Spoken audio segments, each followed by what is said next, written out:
Hello kabayan, narinig ninyo na ba na magkaka-pension ang OFW kapag naka 15 years ka na? Teka, alamin natin.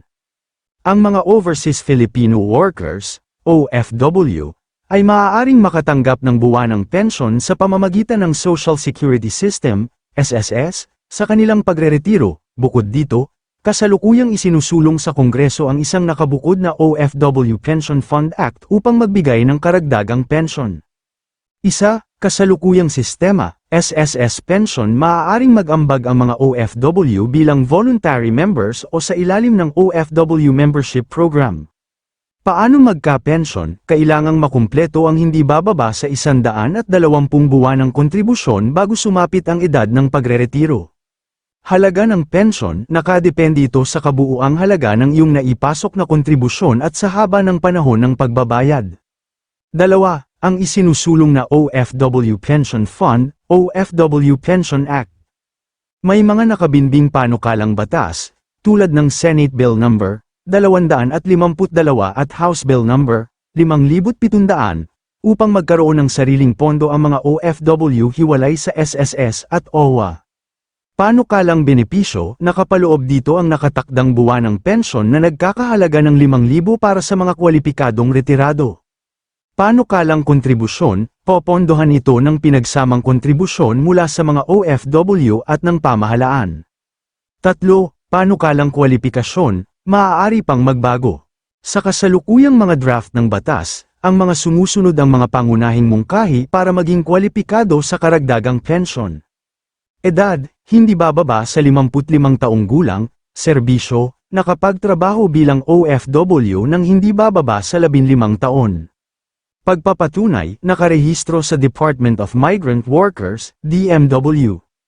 Paalala, ang OFW Pension Fund Act ay isa pa lamang panukalang batas at hindi pa ganap na batas. Para sa iyong kasalukuyang seguridad, inirerekomenda na regular kang maghulog sa iyong SSS account para makapag-ipon para sa iyong pagreretiro. Para makatanggap ng pension, ang mga Overseas Filipino Workers, OFWs, ay pangunahing umaasa sa Social Security System, SSS, Retirement Benefit. Bagamat may mga kasalukuyang panukalang pambatas, tulad ng OFW Pension Act, na nakabinbin sa Kongreso ng Pilipinas, ang mandatory at itinatag na ruta para sa mga OFW ay sa pamamagitan ng SSS.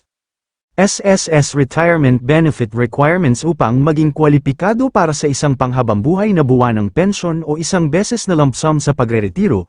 Ang mga OFW ay dapat matugunan ang mga sumusunod na pangkalahatang kinakailangan, edad at kontribusyon 0, hindi bababa sa buwanang isang buwanang kontribusyon sa naunang kontribusyon, ang iyong pagreretiro, at dapat ay hindi bababa sa 60 taong gulang.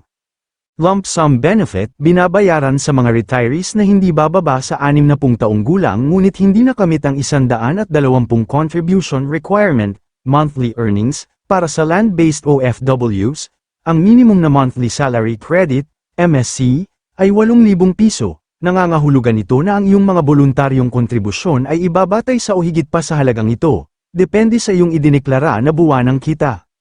Status ng iminungkahing OFW Pension Fund, maaaring narinig mo na ang balita tungkol sa isang dedikadong OFW Pension Fund na tinatalakay sa Senado at kapulungan ng mga kinatawan ng Pilipinas. Ang iminungkahing balangkas na ito ay naglalayong ibaba ang edad ng pagreretiro sa 55 at nangangailangan ng 15 taon ng trabaho sa ibang bansa para sa isang karagdagang pensyon ng Estado. Gayunpaman, ito ay nakabinbin pa rin ng batas at hindi pa naisabatas bilang batas, para sa maaasahan at napapanahon na pagsubaybay sa iyong sariling mga kontribusyon, direktang mag-login sa iyong SSS member portal upang i-verify ang iyong kabuuang bayad na buwan at kalkulahin ang iyong tinansyang retirement pension. So ngayon naintindihan ninyo na kabayan, sa atin din pala manggaling ang magiging pensyon natin. Na manggaling sa SSS at kailangan natin makumpleto ang 120 buwan bago tayo aktibong maka-pension at 55 ta 60 na taon bago tayo makapagsimula maka-pension. At gaya nga sa nasambit, pwedeng madagdagan ang ating pension galing sa OWA at pamahalaan at voluntaryo natin maghulog. Siguro marami sa atin OFW ang natuwa. Biruin mo kapag naka 15 years ka sa abroad at active ka sa OWA, pasok ka na sa pension, ganun ang pagkakaalam ko. Kayo kabayan, ganun din ba nasa isip ninyo? i-comment ninyo naman sa baba kung saan bansa ninyo napanood ang video na ito.